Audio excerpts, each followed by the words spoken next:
US faces higher risk of domestic extremist violence after capital assault said by government.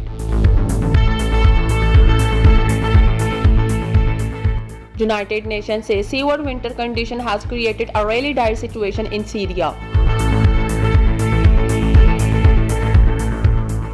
Biden administration pauses weapons sale to Saudi Arabia and UAE. UN Secretary General Antonio Guterres has reiterated for equitable access to COVID-19 vaccine. Palestine has welcomed the announcement of new US government for restoring ties with Palestine.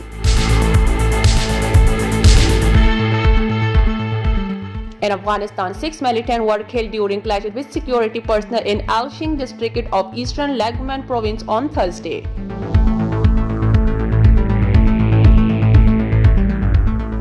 The European Parliament has raised questions over India's state sponsorship behind fake media outlets and lobbyists that were long used to target Pakistan.